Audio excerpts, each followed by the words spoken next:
Hello and welcome to First Geek 411. This is a very special episode, and you might be asking yourself, why is it a very special episode? And that's because A, we have sassy Chris Nicolay, my best man.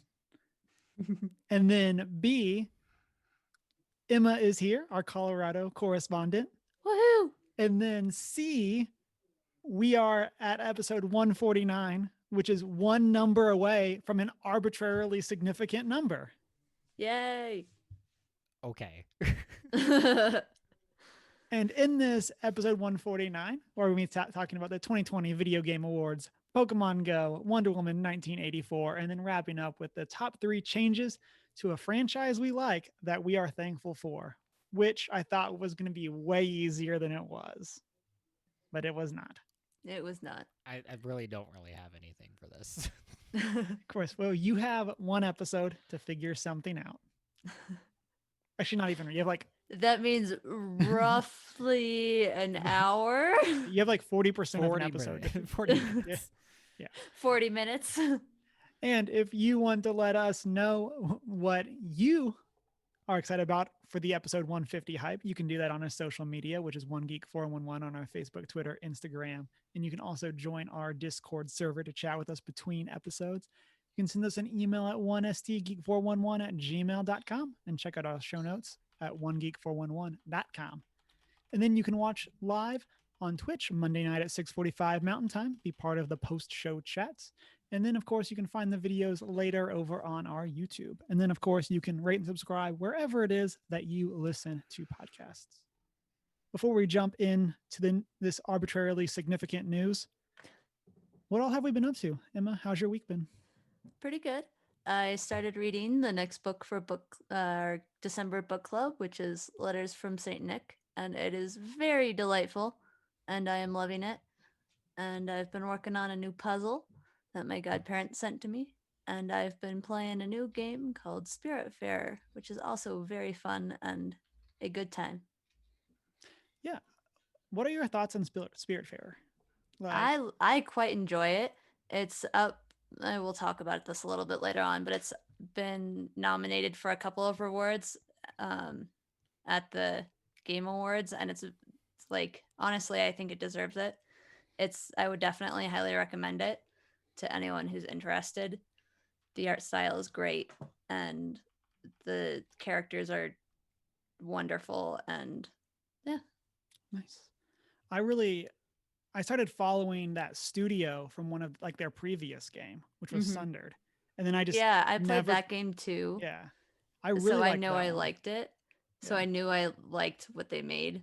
So that's why I was willing to try this one out. So it's definitely worth it. Yes. Indie games. Yeah, they're great. They're great. Yeah. Chris, what all have you been up to? Everything. No. But seriously. All of the things. So I've been consuming so much media. Just because I've been not home a lot, but haven't been out. So I caught up on The Mandalorian. Nice. One thing to note, and I know I wish our other host was here, but one of the main guy from Kim's Convenience Store is one of the Rebel flyers. Oh, really? One of the X-Wing pilots? Yeah. I'm like, I knew people like he was a significant, like people liked him, but I didn't know what he was from. I was like, wait, what? I loved it. Started watching one of the Netflix series. I think it came out a couple years ago called Mars. It's an interesting sci-fi, kind of just set in a couple years with the first trip to Mars.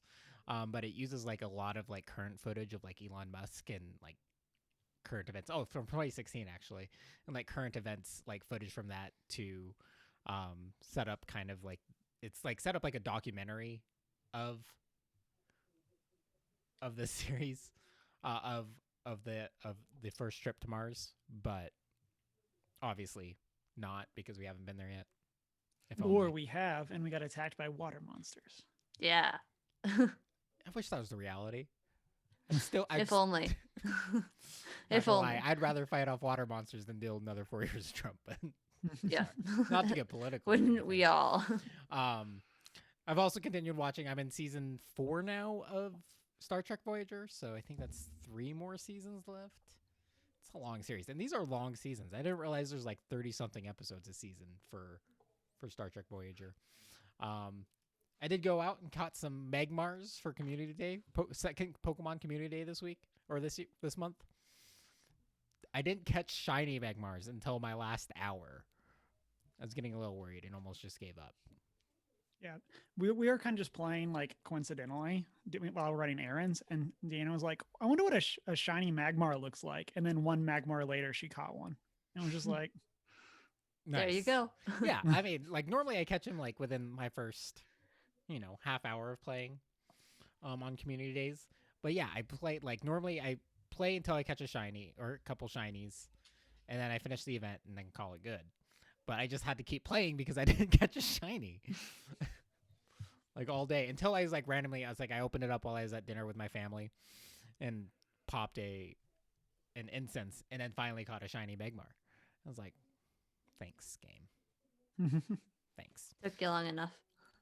Also, something to note is starting this week, there was a new AB series called Big Sky, and it's based in Montana. It's very interesting. There is actual live footage from Helena, or real footage from recorded in Helena and stuff. And it just brought me back. Like I was like, when I learned this was a thing, I remember I was downtown one day and there's this Porsche Carrera with a giant film set up on it. I was like, oh, it's probably for this. Yeah. And it made all the more sense because it's like a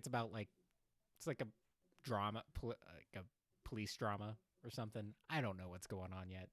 but there's weird. not laws in Montana, Chris. Why do you need police? Yeah. There's more cows than people, right? Because we're a red state and we real question is, we support that blue line. but here we go, Chris. Does it actually take place in Montana or is it actually Idaho? This actually, well, I mean, it's based in Helena, like throughout Helena and Bozeman. Granted, nothing is real in the series from what I've seen so far. Like they use some like real signage and stuff for sure. Like I'm like, okay, I know that, but I'm not like it's obviously a set. Like these businesses or even where they're placing the businesses aren't actually real. I wish they would have reused some of the real buildings, but I don't know. I have mixed feelings about this so far. Kind of based on like Yellowstone, so it might be more. There's also like some Wyoming stuff in it, but I don't know. And that also just brings me to the case.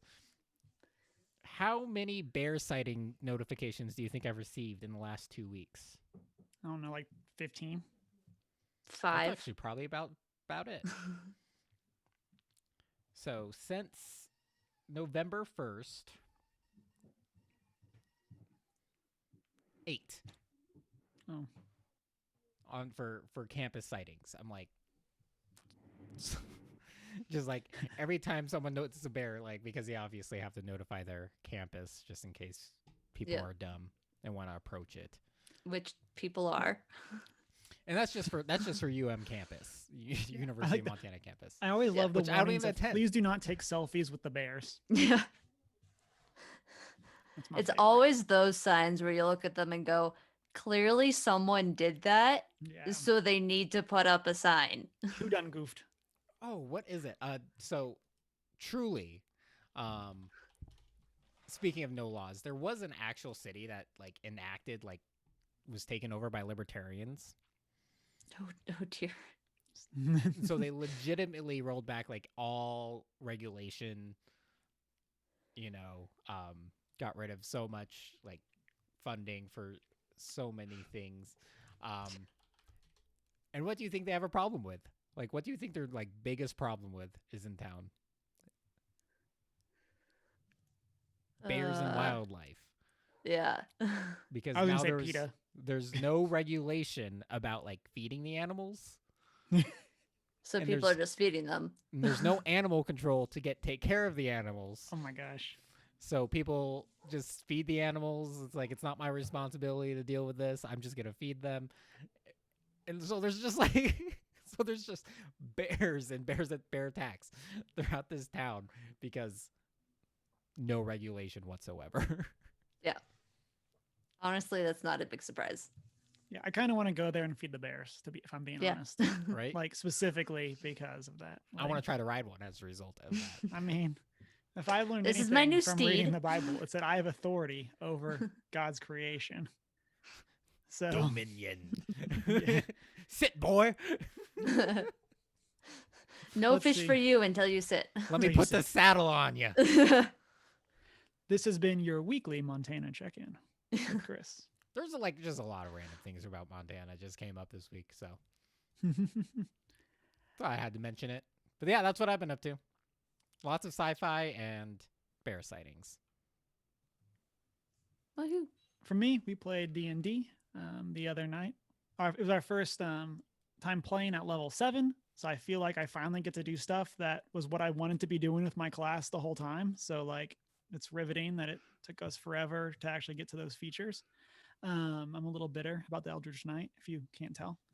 But yeah, so like that was pretty fun. I finally got to hit with like 3 different types of damage dice, so it was a party. Yay. And then been playing a lot more AC Valhalla. I think I'm up to like 17 hours now playtime, and so progressing the story. I think I'm at like power level 50 something. So It's not above 9,000. not yet. Mine hasn't come in the mail yet, so I'm bumming. And it was supposed to come like a while ago, right? Yeah, well, it was supposed to come on Saturday, but UPS is going slowly, but it's I have probably my because it's copy. both COVID and the beginning of the holiday season. So Just no console to play it on. yeah, so therefore it is rendered useless. That's right. I'll have a library of games to play when I finally get my PS5. But Chris, AC Valhalla has a free upgrade to PS5. So you could have just gotten the PS4 one and started playing it and then upgraded to PS5. True, but then I want to have a PS5 physical copy. That's fair. I just went with the PS4 because I figured I'd actually get to play it a lot sooner anyway. So And that way, it then- looks like I've had the PS5 since launch when I finally get it because I have a game. That was on Didn't it you on also launch. buy The Legend of Zelda before you had a Switch? Yes. Weren't you one of those people? Yes. That you I contributed bought to like what the- I could. Yeah. Yeah. Until I could finally play it. Yes, Yeah. I bought like 2 or 3 games for the Switch before you actually I had actually owned a Switch. I was thinking I remember that because wasn't it like more copies of Breath of the Wild were sold than the number of consoles? Yes. it. That's At launch, hilarious. they Yeah. printed more copies of Breath of the Wild and they sold more copies of Breath of the Wild than Switches were available. So people just had them sitting around. People like Chris. People like Chris. I figured if I bought a game, it incentivized me to like search harder instead of just my Mhm. casual shopping nature. It's like, oh, there it is. I'll buy it now. It's like, I'm keeping the money available and I'm going to buy this so I can play it as soon as I can. It's my method. That's fair. Although, like, that's also a big title for me. Whereas Assassin's Creed Valhalla is like, I want to play it, but it's not like forcing me to look for a PS5 because I have enough of a backlog anyway. The last thing that I was up to this week is that we finished watching Schitt's Creek, SCHITTS. We're keeping it family friendly, of course. And so it was a great finale. Honestly, probably one of my favorite sitcom finales in quite a while. They did the really good thing. And Emma, I know you finished it as well Mm-hmm. from our Twitter conversation. Like, it's definitely up there, I think, with the Parks and Rec finale. It did a really good job at ending early, so you don't have like those awkward 3 seasons towards the end where it was like this should have wrapped. They ended while they were ahead, Yeah, basically. yeah. Mm-hmm. And yeah, really good. Highly recommend. Um, I don't know, Emma, if you have a different take, but I would definitely say it's a kind of rough first season. Yeah. In the sense that like I felt the first season I knew all the jokes before they said them. Yeah. Like it was one of them. It was the rich people fish out of water stories, Mm-hmm. and that's very much what the first season was. And then Well, like, go ahead. I definitely agree. I feel like with a lot of shows that are just starting out with no major connections, like they're not spin-offs or they don't have super major names attached to them, like that's always going to be Mm-hmm. like either the case or just the general opinion because they don't have something, they're starting from zero basically. And I definitely thought the same thing. And then it went up from there. Yeah. And I think you said something similar to this on Twitter. But it has like some of the best characters and character development that I've seen in like a sitcom in a very long time. Mm-hmm. For like where the characters end up, and not just like where the main characters end up, but like the like second tier characters. They all have really great character growth as well and stuff like that. And oh, it's so good. Mm-hmm. Highly recommend. Kind of want to go back and restart it now. Just more white people on TV. That's fair.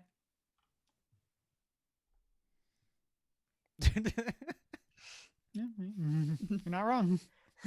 Unless you can name a couple of their diverse cast members. Yeah. Well, I mean, they are diverse in the LGBTQ quadrant, but yeah, there is that. And obviously, like one part of like diversity doesn't mean equal diverse in all kinds, but yep.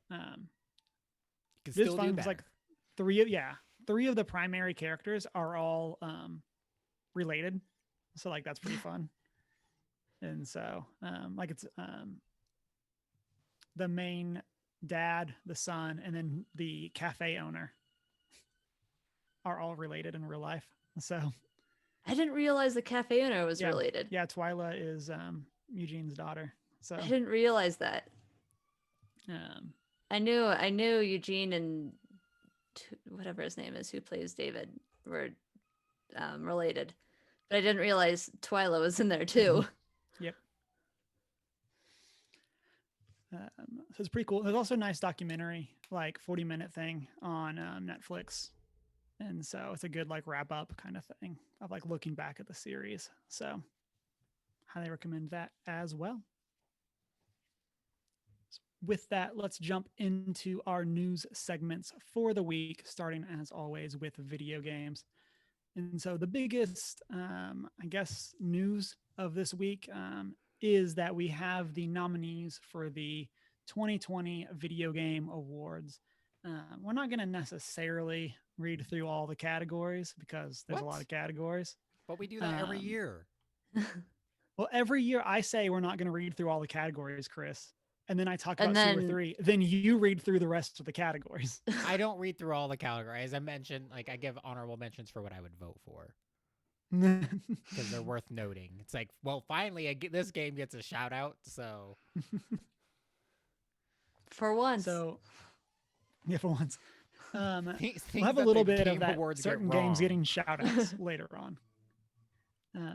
And so game of the year, also, I feel like the site is like lagging out my computer.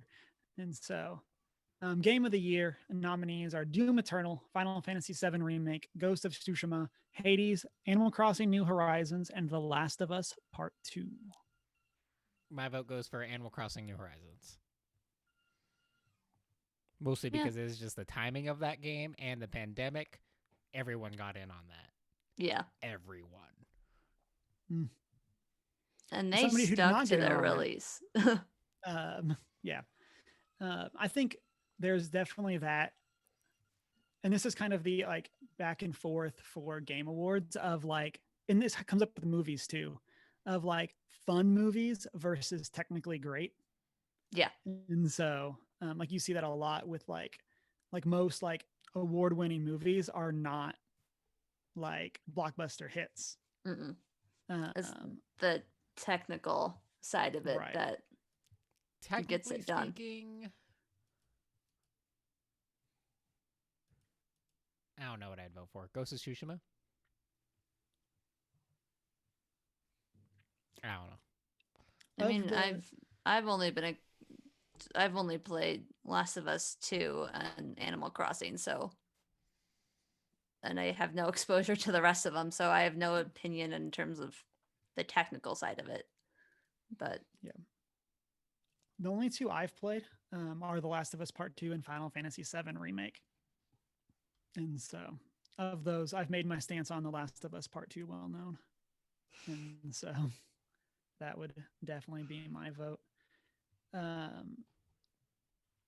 Yeah, I'd just The, say like graphically and everything else. I think Ghost of Tsushima, and also just even like plot wise. Granted, gameplay is a little stagnant for the most part. Outside of now moving into Legends, um, but Ghost of Tsushima was just very technically pretty. Lots of good story as well as just historically respectful, mm-hmm. which is saying a lot. I do also want to make the call out that we have two Sony first party games, a Sony console exclusive, a Nintendo console exclusive, and then a Nintendo first party game and a Nintendo console exclusive with Hades. Doom Eternal is the only cross platform game on this list. Really? Yeah. Hmm. I mean, like some of them, like Hades is on PC as well, but when it actually comes to console platform, like Doom Eternal is the only cross platform game on this. Yeah. I would not have known. I don't keep track of that kind of thing. And then another big category I want to call out, turns out it's almost the exact same games, but that's best narrative. And so the outstanding storytelling and narrative development. 13 Sentinels, Final Fantasy VII, Ghost of Tsushima, Hades, and The Last of Us Part 2. So the reason I want to call that out is because it makes me really happy that 4 out of the 6 game nominees are narrative based games. Aren't they usually? Like, I don't know. I always feel like you get your like big multiplayer stuff too and all that kind of stuff. So Probably. I don't know. Like I feel like this was a weak year for games in general. really,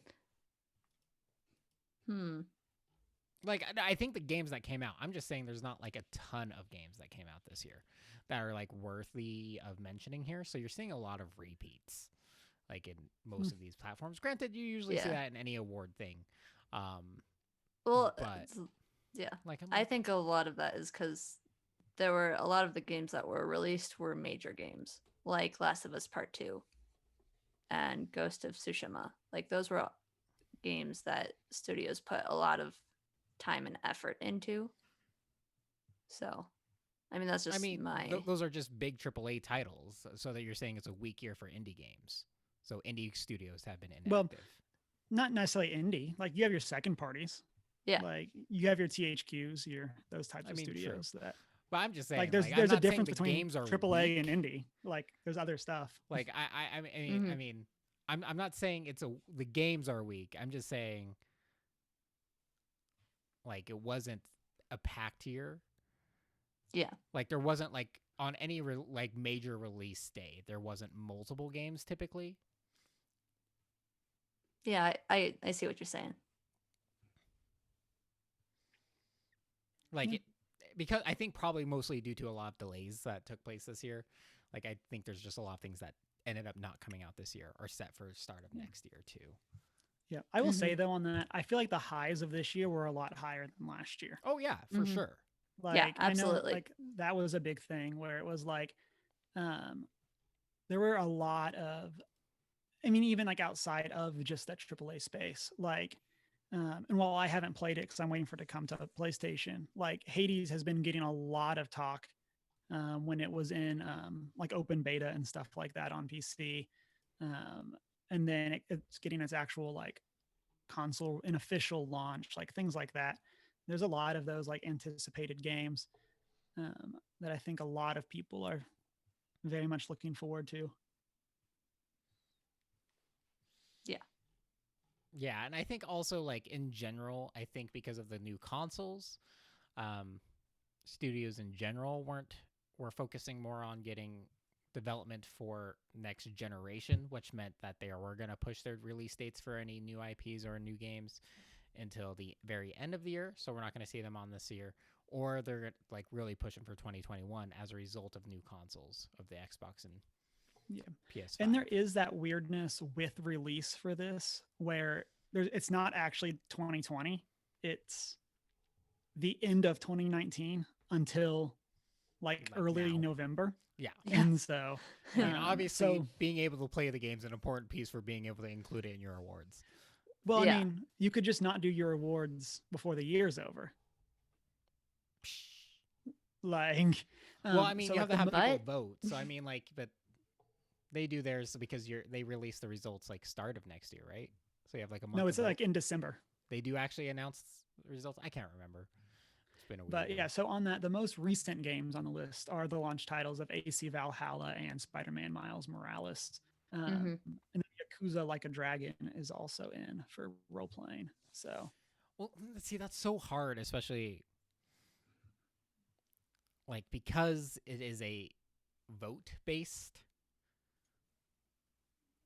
You know, it's a popular choice system. It's hard to include those most recent releases because people that are paying attention to this might not have gotten around to playing them yet. So that means, or had the chance to. Right.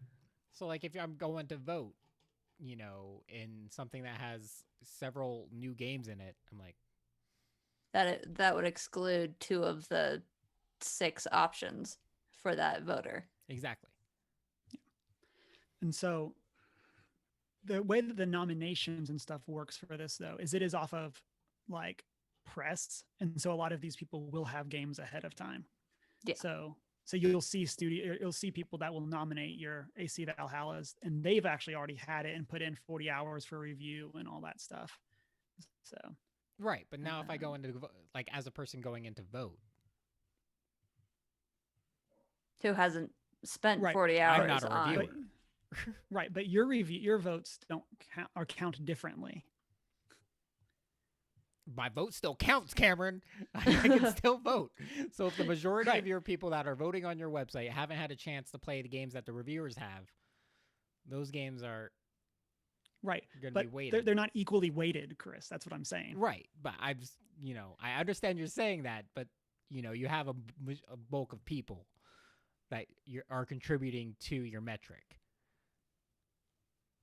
that may ultimately be skewed as the majority due to access.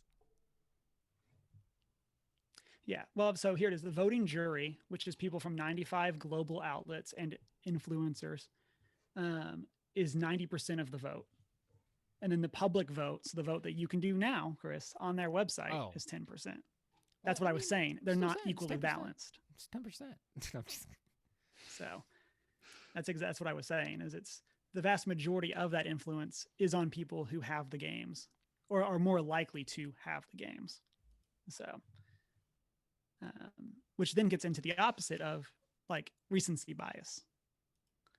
Of if I'm looking at that list that has launch titles, do I say, okay, well, this is the one I've most recently played. It's the one that's most fresh in my mind. So when I submit my answers, that's the one that's going to come to mind first. Or never mind, that COVID just feels like forever ago anyway. Like and still going on at the same time. So that means that compounds recency bias, because who feels like that some of these games came out this year, because some of those early spring games don't feel like those were 3 years ago at this point. Yeah. Or that Star Wars Jedi Fallen Order, that was last year. Or literally last year, but it feels like now a decade ago. Yeah. Right. So on this, one of the big things that I wanted us to talk about is the best mobile game nominees, which is usually not a category I personally would pay much attention to. But the reason that I wanted to bring this up is the nominees are, I'm going to read them backwards: Pokemon Cafe Mix, Legends of Runeterra, Genshin Impact, Call of Duty Mobile, and Among Us. So the reason I find this super interesting is that Among Us released in 2018. It's 2 years old. 2 years old. Not great reception, but this year in the world of COVID has taken off. So what are y'all's thoughts on Among Us being included? It shouldn't be. If anything, it can go on to best ongoing. Yeah. It would make more sense in best ongoing. Just because that's implies that the game has been around for a little bit. I think it should get some sort of recognition because it is quite a wonderful game.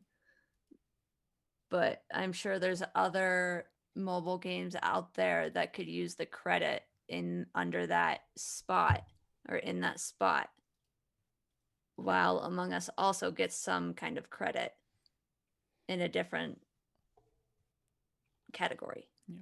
And just for fairness, Call of Duty Mobile did release in 2019. So October of 2019. So that's kind of in that same boat. So, but yeah, and basically, Emma, exactly to what you said is kind of how I feel, where it's like how do you, it's on here because the game like went from like its player base increased like 1,000-fold or whatever this year. And so it's super interesting that it's just being like, we'll count it like it released this year. Yeah. Like, no. Well, and it makes sense that its user base would increase 1,000-fold this year of all years because it's a multiplayer game. Right. And we've all been sitting inside all year. So you might as well play a multiplayer game. But again, it does go back to that. It would make more sense for it to be in the ongoing category, especially since the company, whatever the name is for the group who makes it, canceled Among Us 2 just to work on improving Among Us. Like they just canceled all their plans for the second game because it became so popular that they're like, well, we have so many people playing, we may as well just focus all our resources right now on making it better for the millions of people who are now playing this game. So yeah, I think it's super interesting, and I don't know if it's a different thing because it's like the mobile sphere where game releases work differently, but I don't know. It's one of those that when I saw that on there, that definitely sat rough with me. Like it's to your point that you said, Emma, it's like you're telling me there's no other mobile games that could take those two spots. Yeah, there's several. There's several games that could take that spot. Exactly. Those spots. And so, yeah, it was one of those, and like, I think it would be different too if it wasn't on mobile and then released on mobile. And maybe that's the case.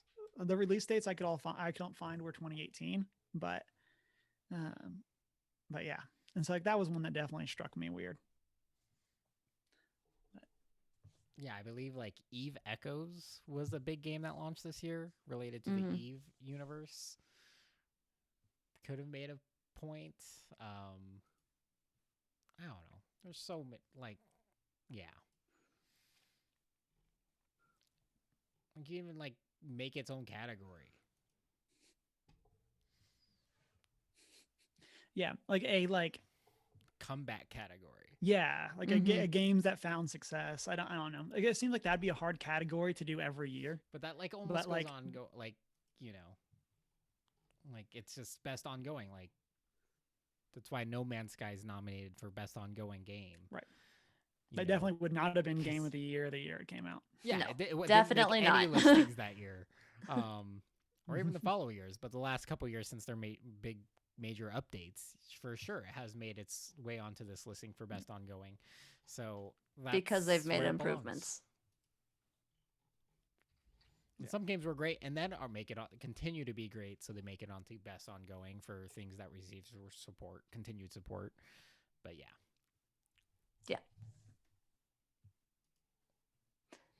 Yeah, my one, I put a side note down here under the Game Awards, and that goes back to Spiritfarer, which is under the indie category, as well as a like gameplay, not gameplay, Games with impact. games with impact. That's another indie game like Among Us. It's not like Among Us, but it's an indie game that is really one of the things I actually was like I really enjoy about it is in fact that the main character that you play is a person of color. Um, Even though it's an indie game instead of a mainstream game, um, it's it's a good, and like they had all of these options as indie developers to do whatever they wanted, and they went with a person of color for their main character, and that's something I really enjoyed.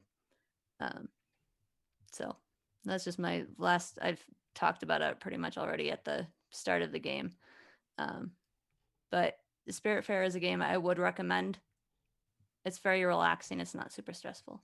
So anyway, What are you playing it on? Switch. Oh, it looks like it's on most things. Yeah. Yeah. Switch, PlayStation 4, Xbox One, Stadia, PC, Linux, Mac. Yeah. Linux. So if a game's on Linux, Actually, no. Actually, the joke is Mac. Yeah. So that wraps up We'll our talk about talk that later. about the 2020 Video Game Award nominees. If you are listening and you have a pick for your game of the year, whether it was on the nominees or not, feel free to let us know. We'd love to chat with you about it. And that brings us to our next video game news piece. Chris, we got Pokemon Go news. What you got? Lots of big news. So there's a big update that they are rolling out. So the biggest update launches November 30th. It's going to include a rebalanced leveling system, and a level cap increase to level 50. So some of us haven't even reached 40. Actually, I don't think any of us have reached 40. No. Mm-mm. No, you haven't, and you consistently play more than I have. I'm getting caught up though, because I gave up again. So because those as you last know, 3 levels are a doozy. Oh, I've seen, but like it's just because when I play, because you know me, when I hit something, I hit it hard, and I've gained like most of my levels in the last 2 months. That's been great. So level cap increase, a part of that level cap increase, if you are they are doing a legacy level 40 kind of research event. So if you reach level 40 by the end of the year, you are officially a legacy level 40 person. There's going to be some pieces related to that you get perks for being level 40 prior to the big patch. They are doing the new levels will ultimately have additional requirements to them, more than just experience. They're going to have like certain medal requirements, things of the sort. So like things you actually have to complete and do before you can gain your next levels. What else? As a result, they are doing an experience bonus until the end of the year. Yeah, which is pretty good. Like, I mean, if you're going to have people be rushing to try to get to that max level before it is end of December, like, it's nice to have an experience bump. Time to buy some lucky eggs. But yeah, so the next 10 levels are going to have certain, as I mentioned, there's going to be actual like seasons. So they're going to balance this out so that there's actually, so Pokemon be more prevalent during certain seasons than other whatnot. They already were doing this kind of thing, obviously, with weather, but just a little more based. Maybe that'll reduce the number of like weeks they do those events where it's just bugs.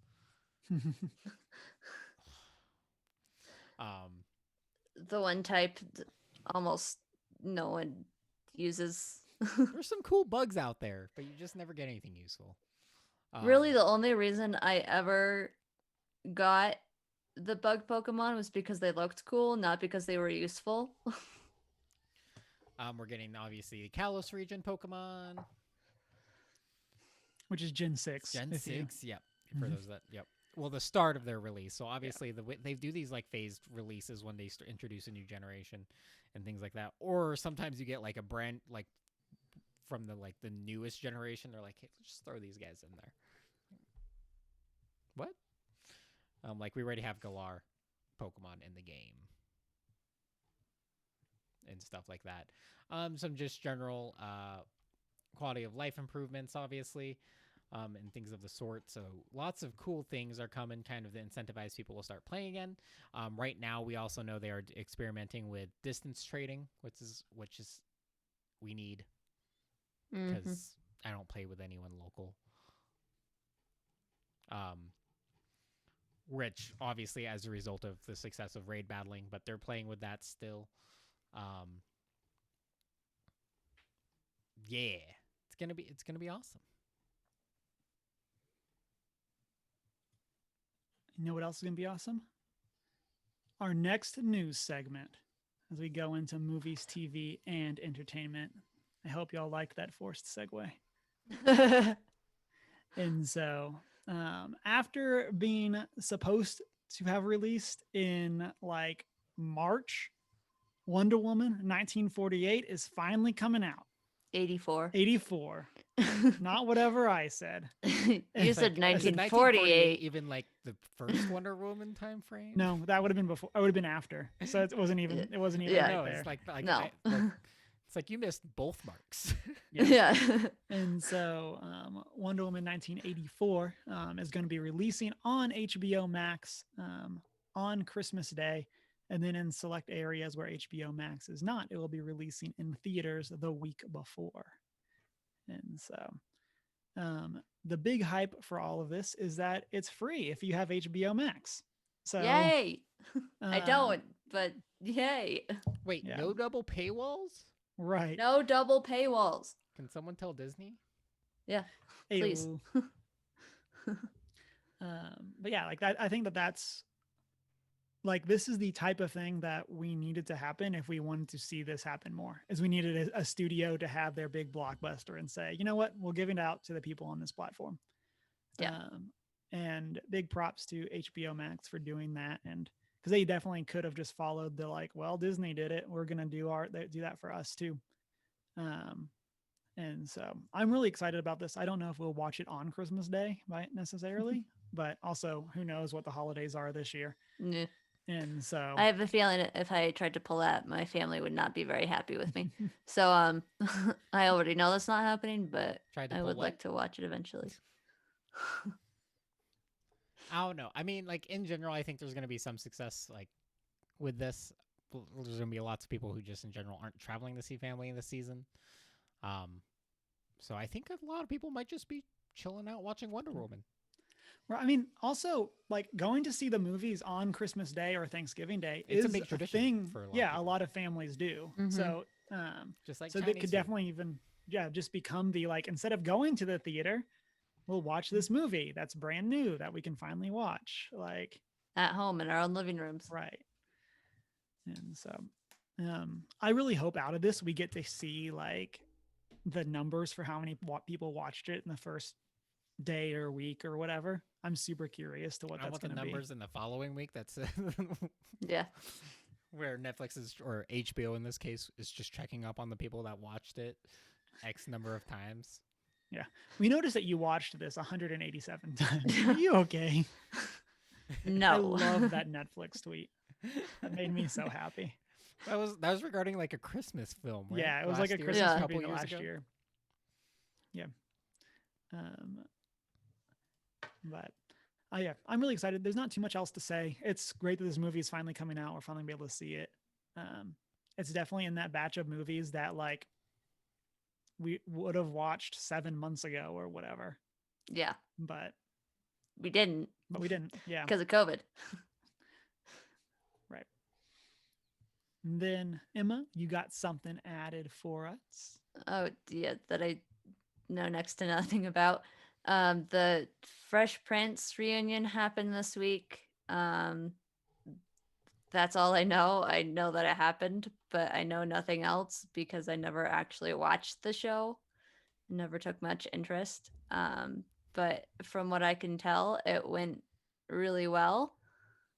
And Will Smith made up with his on screen aunt during the chunk of time, from what the headlines say. I don't know what that Okay. means.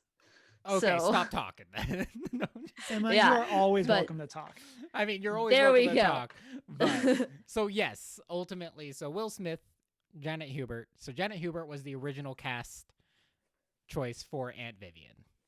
She later left the series or opted not to re-up due to certain personal issues and also cast drama. And they have, as a result, Will Smith, Albert Roberto, and Janet Hubert have actually been kind of feuding, and in many of her memoirs and editorials and things like that, she has publicly called them out and called them names. So there's several things that happened there, but she was replaced. There was a casting change that resulted from this. Since she left, they have not been in the same room. So they actually reunited. There's a good heart-to-heart during this, and it's actually really cool.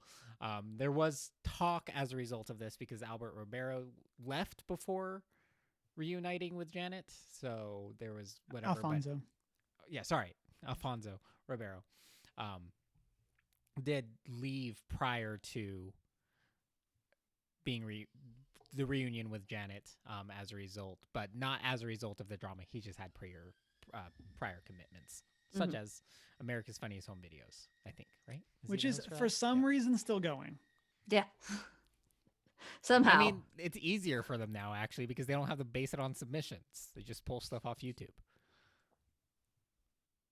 That's fair, Or and people also TikToks. aren't sending in VHS tapes. You don't have to mail it in. Yeah. Yeah. But there you so go. much easier for them, and they don't have to like sit there and actually like put the tape in, watch it, or anything. Oh, okay. Just Yeah. watch the video that they send you. Like, okay, well, click the link. Perfect. Noted. Ta-da! And then that's what we got for movies, TV, and entertainment. Chris, that brings us to our favorite name segment. Dongle news. What do you got for us, Chris? So really the big news this week revolves around Apple. Nothing crazy. Actually, a really good execution regarding a transition in their chips because they are now making their own silicone, which everyone was expecting to just be bad. But they're doing good. But there is some drama revolving around their latest updates and their operating system. Because what's something that Apple has refused to do to their laptops? Not have dongles. No, that's not the drama. Dongles are a fact of life now. Not throttle their speed or whatever. What's something that's pretty common in something that you have available in a Microsoft PC, such as the Dell XPS 13 or whichever? They're considered 2-in-1s for a reason. Couldn't tell you. They have 2 buttons. Touchscreen, multi-touch. Touchscreens. Apple has been... Really? Apple refuses to put a touchscreen. Also, for the audio listeners, Chris was making touching symbols towards his phone. Yes. That's how we Yeah. figured it out. Yeah. Apple has said they will not put a touchscreen, and because the success of the iPad and blah blah blah. But it's obvious that is going to be changing probably in the next generation of Mac devices, MacBooks. The reason being, the most recent iOS update, Big Sur, it's looking like their mobile operating system for one, and there's touch alternatives because it that's has weird. the ability, you have access to some apps from your App Store are accessible now through their operating system, or you can also like pretty much run any app on it from the operating. But there's weird things happening with this. But as a result of that, they had to figure out, because they don't want to put a touchscreen on their laptops. They incorporated these weird touch alternatives and things like the hover, long holds, right clicks that do certain things, and how but companies have now have to opt out. So pretty much most of the games or most of the apps that are available on Mac OS on your laptops, on the new laptops or the new operating systems, are all apps that haven't been updated in like 2 years, because the companies haven't been logged in to check and haven't opted out of them being available. Oof. And any company that has pretty much regular support for the apps are saying, no, we don't want this because the user experience sucks. Because we're going to make a very touch-based friendly operating system, but never offer a touchscreen. Because that makes sense. You know, if I wasn't required to get a Mac for grad school. You're required to get a Mac? Yeah, so I have to get a new computer, and I am required to get a Mac. Because Why? all of their school computers and whatever are Mac-based systems. And so they want to make sure that file transfers can go across properly. So I am required to get a Mac. It's really weird. Like I was going to get a new computer for grad school anyway, because I'm literally going to film school. But I mean, I get it, Yes. but that it being a requirement for grad school, that's weird. Yeah. I don't know. I mean, I don't know. Also, the new chipsets, as a result, obviously transitioned from their primary use of Intel chips. That means currently no discrete graphics or dedicated graphics cards are usable, which means less support for gaming because only onboard graphics. Apple. Yeah. I'm not complaining. They also, we should say, the new MacBook Air running this chip is a delight to use, apparently. It's a wonderful computer with the exception of the webcam, I guess. I picked the weirdest things to cut short. But if you are a Mac person looking at new high or like that entry level light MacBook, the MacBook Air is being based on critics and everything very well rated. I'm just criticizing their choices because things they don't do. They won't switch to USB-C on their iPhone. They won't put a touchscreen. Also, the touch bar is back on the MacBook Pro.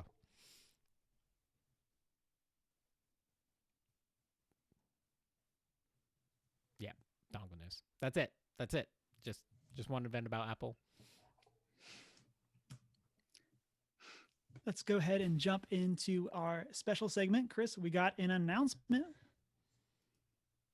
Yes. So officially next week we did not. We were supposed to be on a few weeks ago. Things didn't quite work out, but we officially have him on the schedule and confirmed next week for episode 150. So the actual hitting that, I don't know, what'd you say, arbitrary numerical milestone. Milestone. We will have the bearded bard on. He's a Christian geek TikToker. And he's had some great success on TikTok with over 300,000 followers. So we're excited to get to know him. And he's a Montanan, so. Is he going to make us make TikToks while we podcast? Maybe. That's one I'd like to see. I don't know. He hasn't mentioned. We'll see. As the resident TikToker with 2,000 followers from one rare viral video that happened months ago, I'd like to see that happen. My favorite is I have 14 followers. I've made one random video, and I just randomly get followers periodically, and they're real Yeah. people. Yep. That's what happens. That's what gets me. Like, so like I have like some big names following me for no apparent reason. Like Barnacles. Do you guys know who Barnacles is? He's a big YouTuber. I know who Bierkles is. Bierkles. That's from How I Met Your Mother. Barnacles was like an ex-Microsoft employee, but he left Microsoft to start YouTube full time. He's a really cool guy, but he follows me on TikTok for no apparent reason. And then just some other random people. I don't know why. I'm just there. I'm just there to observe. Just having fun. Just having fun. But the bearded bard, let's get his number accurate for to date so we can see how much he's grown. You can see how much we help him. None, because I don't think our listenership. Yeah. Our 0 following because we don't have a TikTok. So Put me on it, guys. Oh, he's up to 478.7 thousand followers. nice. But yeah, In fact, I'm one of them. me too. I'm not, but that's because I don't have a TikTok. That's okay. I like it. I enjoy it. I don't know. Like I still have lots of TikTok ideas for us to create a maybe. I don't know. We probably I would have a TikTok, but I just watch with Deanna. So like, I just don't make my own account. I don't know. Let us know. fair. Should we start a First Geek TikTok channel? Let us know in the. Let us know. As Let the us person, know. I said this every Put time me on it, TikToks guys. come up. As the person who manages all of the other social medias that we do. But this is more of a production thing, so. Hey, Yeah. hey. I mean, Guess that's who's fine with going me. to Well, I grad mean, school like it's not for film production? Me. I mean, true. Put me on it, guys. Yeah. We're not tryhards though, Emma. That's. Well, But I am. I like winning. Do you have so- any idea how much time I spend on making the TikToks that only get like 10 views? Hours. Too much time. Too much That's the time. problem. Too much time. Well, but I'm there's gonna people do who it literally anyway. just record something random and just publish it right away. They're getting like Yeah. hundreds of thousands of followers. So that's what I'm not saying trying hard's bad. I like winning too. But there has to be that effort. Like it has like if I'm gonna win, it's just because it happened. 3 to 6 months time, I'm gonna have so many more tricks up my sleeve than I do now. So I like where this is going. put me in, coach. Let's go ahead and get into our top 3 list of the week. It turns out when you have a super hard to think of top 3, you don't get a ton of social media following response. So we got a whole bunch of people that liked this across our social media, but no one commented. So this week I wanted it was a us to hard do, question. is a hard- I told you that. That's what I just said. I said it turns out when you ask a hard question, you don't get a lot of responses. You never listen, Chris. Because I told you that previously. I'm like, but I'm really excited about this one because I wanted us with American Thanksgiving. I wanted us to do something along the lines of what we're thankful for, but I wanted to get a little bit out of the norm. And so we are going to be discussing the top 3 things that were changes to franchises we like that we're thankful for.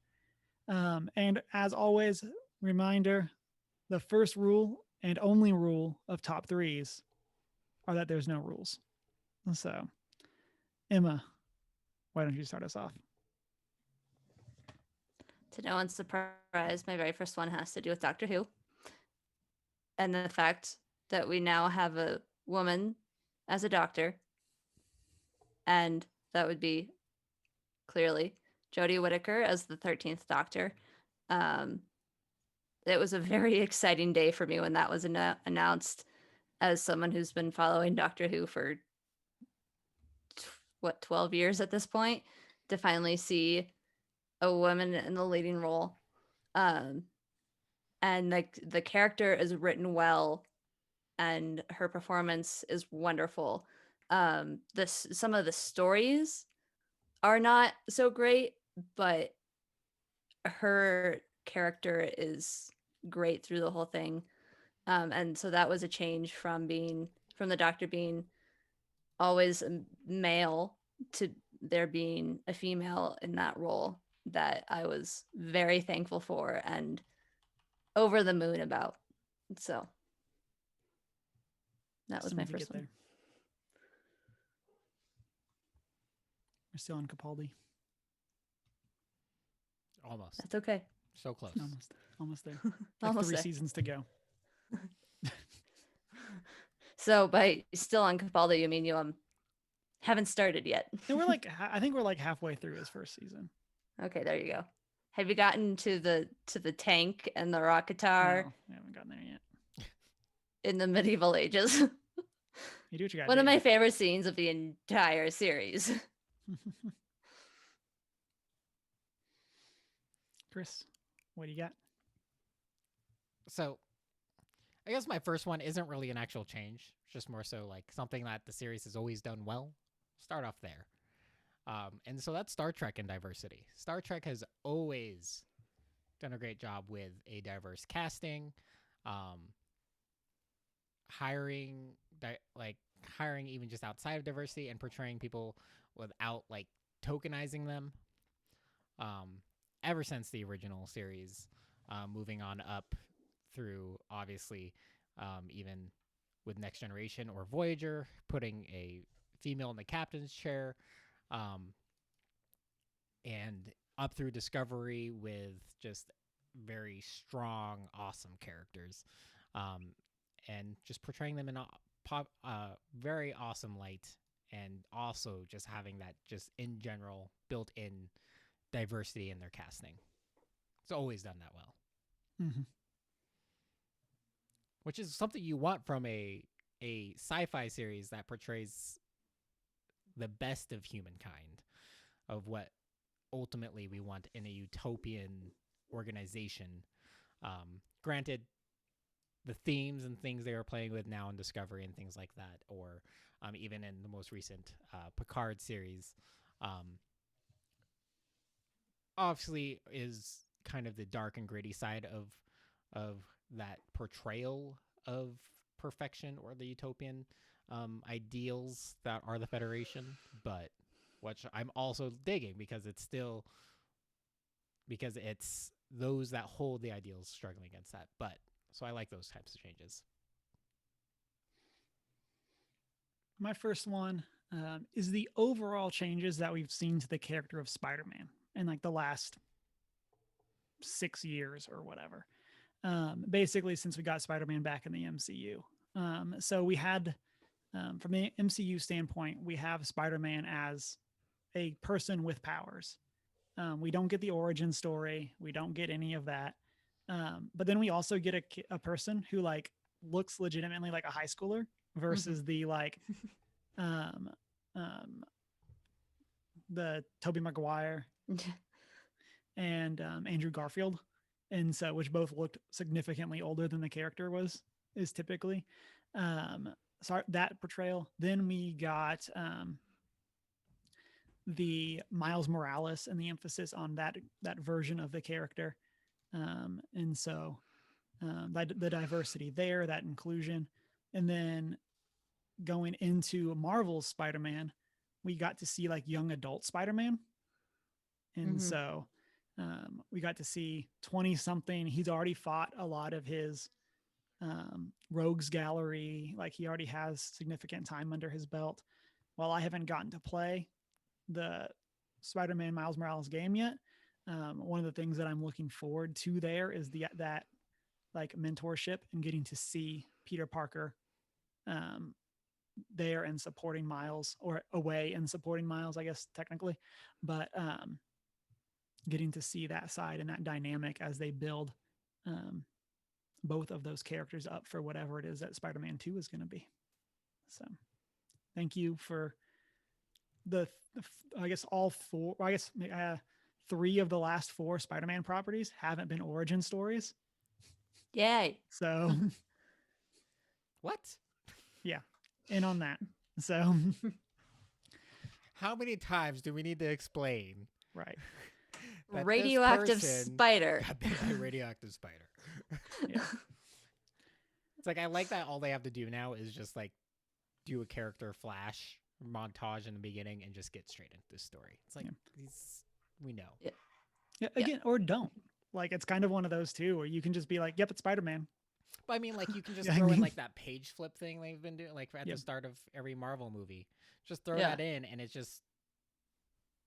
It doesn't even have to be the actual actor. It could just be the drawing, and just it's just flip, spider bite, boom, jump in. Ready, set, go.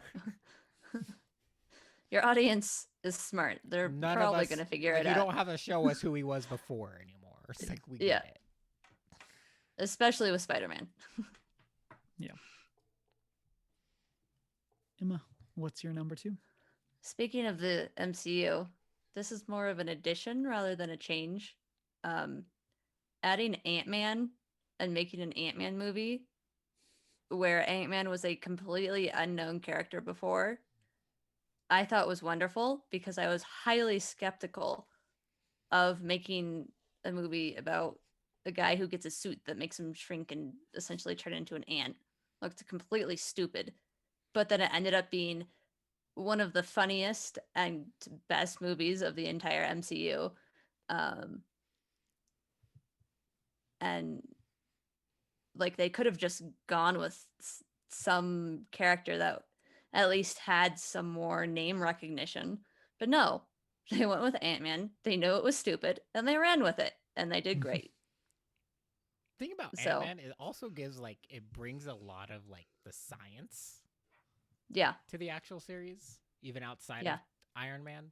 Granted, there's like all the fantastic elements. Don't get me wrong, but like brings a sci-fi element to it. That's why I like Yeah. about it, and it's like makes sense. Yeah, absolutely. Also, So it's they more need to of do an- more with his power to control ants. I agree.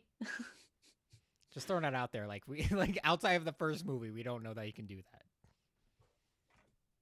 that. My favorite thing about that though is that he like at the end of the first movie, there's just a giant ant that they treat as a dog. I love that. Like It's one of my favorite gags. their new pet is this giant ant. And not a single word about it. This guy's just here. Here he is. My next one is the creation of Serenity. Because, for one, television broadcast studios don't know what's good for them. And they don't know a good thing when they see it. They only pay attention to numbers. And as a result, they canceled a great show that could have had a long-running series, could have been developed, and they killed it. So unfortunately, Firefly Lands, yes, you'll probably never see any more Firefly.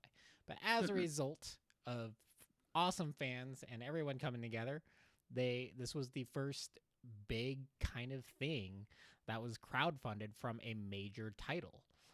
Not only like purchasing the rights back to it, to developing and producing. It was a big undertaking, and I'm so happy they listened and were able to bring everyone together to do it. And I think it's just what power a fandom can have when they're united. Mm-hmm. Although they killed Wash, that no one can fix.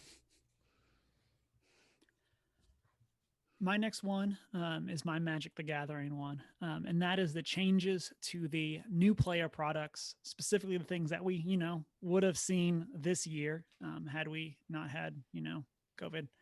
And so the big one that I want to call out is the moving towards the having commander decks instead of planeswalker decks as a new player entry point. So you have a bit more straightforward commander decks. They only have one legend that can pilot the deck typically. And as a result, the deck's built a bit more streamlined. So that's really good. So I think it's a much better way to get people on board rather than the planeswalker decks that were kind of just, these are only good for playing against each other. And so it gives you a much better like upgrade path of if you want to get into it more. And then kind of similarly with the product of Jumpstart, where they kind of took their inspiration from Smash Up, where you any 2 packs, you stick them together and you play them. So for players like me that aren't huge into drafting, it's a great way of introducing people to the game when you can get some degree of randomness, but and you don't have to like come with a deck pre-built, but you don't have to also sit down and draft. So, because that is a very intimidating thing to do if you've never done it, or if you're bad at it like I am.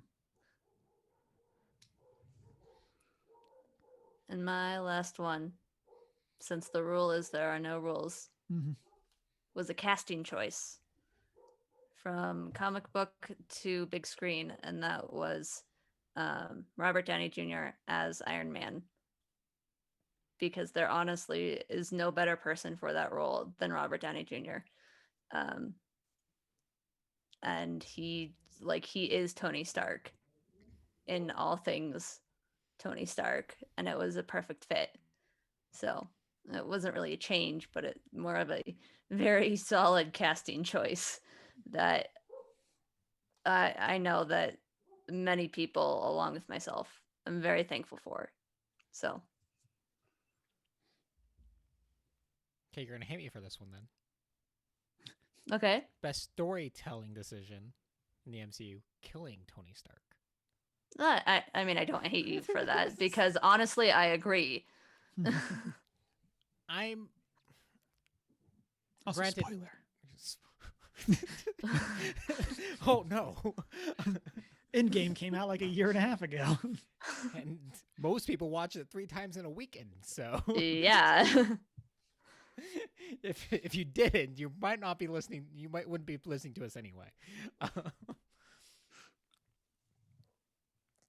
I'm picking this just because I think what this does for the MCU in opening it up to diversity is amazing thing. Because in the comics, there are so many great predecessors that are just diverse and awesome that we can see them go with this. And we don't know yet. And I love that. I love that anticipation for what are they going to do with Iron Man's legacy. Yeah, no, I actually definitely agree. Like, and I think that's part of why Robert Downey Jr. was such a good choice in the sense of he played the role super well and in such a way that with the character of Tony Stark dying, it's that death was super impactful, and it just makes you appreciate what comes after even more. And like, we don't know still because we don't know still. We don't know if we're getting Iron Girl or any of these other, people who pick up the mantle. But yeah, I also just like at least recently in the comics, I like the options that they presented because those options were created from a sense that obviously just portraying white male heroes and everything. We need an alternative, and also just it's not once again, at least in the comic book realm, it's not tokenism by any means. It's literally people writing themselves into these heroic stories, and I love that. I want more. And also we get Shang-Chi and so many things that the MCU is doing in bringing unknown heroes while still to emphasize that diversity.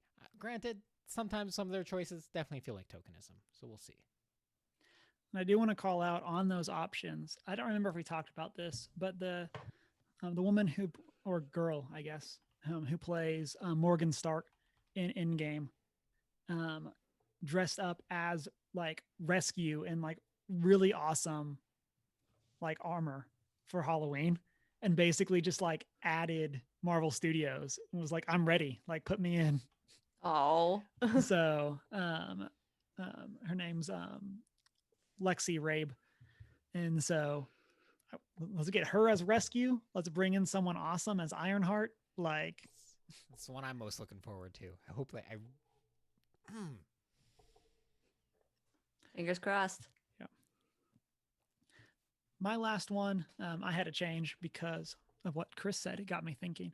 and that is the shift in the board game development away from only these big studios and into Kickstarter as a like legitimate funding platform. Oh, And so, of gosh. course, this Especially for board applies games. outside of just board games. You get it for video games. You get it all over the place. You get random like ideas. And so, kind of just as a whole Kickstarter, where people can basically put their money where their mouth is and say, "Oh, this is a cool product that might not have gotten funded by a company, but it's a great idea, and we're going to put our money behind it, and then hopefully get the product that we backed." And so, Yeah. We'll say it's more likely with tabletop games, which we talk about this every time we've we talked talk about about Kickstarter, before, but because the proof of concept is so much more far developed at the time you can launch a Kickstarter for a tabletop game than a video game, than a series,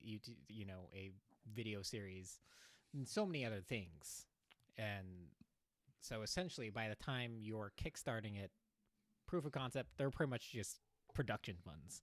right. And I love that. That They're also, typically going into final development and then production. right. So I mean, granted, yes, that can take time for them to find their production partners and everything. So I mean, you're still looking at sometimes a year before you receive your product, sometimes more. But I mean, it's not like the whole, I don't even remember what it's called because it's not worth noting anymore. Yeah, I mean, there's definitely a handful of video games that people pledged for a specific platform, and then new hardware came out, and the developers just said, "Sorry, we're not making that platform anymore." Yep. And so, like, which I mean, like, it's one of those that like that's definitely frustrating, but also, like Kickstarter, it's very big that this is not you're not pre-ordering, like you're pledging money and hopefully you get a product, but yeah, so I just think Kickstarter as a whole, what it's done again for every industry, basic anything creative, and you can kind of even put something like Patreon in the same category as well. That ability to like crowdfund and support somebody creative through those means, and what that has done to the industry. So in chat, we got a top 3 from Chunk the Hut. Says, "I like the changes the Assassin's Creed franchise has made over the past few years, where it's become a much more like action gamey focus." And so that was almost one of mine, but Valhalla is the only game in that category that or in like the reboot category that I've played. So yeah, because you played the original 3. I played 1 through 4. 1 through 4, yeah. And then haven't played any till Valhalla. So yep. Although, I don't know enough. I played 1. Neither do I. yeah. So with that, as Chris said earlier, the bearded bard will be joining us next week, and that is why our top 3 will be our top 3 bards. Whether real life, fantasy, again, there are no rules. So basically, like Taylor Swift. Yeah. One of the great philosophers of our time. So, and so, hope you come back next week. We're going to go through our social media and then do our post-show chat. And so, as always, listeners, you can find us at OneGeek411 on Facebook, Twitter, Instagram, and of course, join our Discord where you can chat with us in between podcast episodes. You can shoot us an email at 1stgeek411@gmail.com. And you can watch live 6:45 Mountain Time on twitch.tv/OneGeek411 and find the videos over on our YouTube. Big shout out to our book club. And so as our latest special thing that we have up on our YouTube. And then, of course, you can rate and subscribe on Spotify, Stitcher, Apple Podcasts, Google Podcasts, wherever it is that you listen to podcasts. It would help us out a lot if you would rate and subscribe.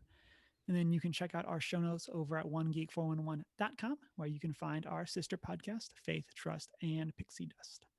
Then, of course, if you want to reach out to us, you can do that through our personal social media as well. Mine is Humar Whittle. Mine is I am not prepared with an I. And I'm not so foreign. And it's been a great week. Wash your hands. Drink some water.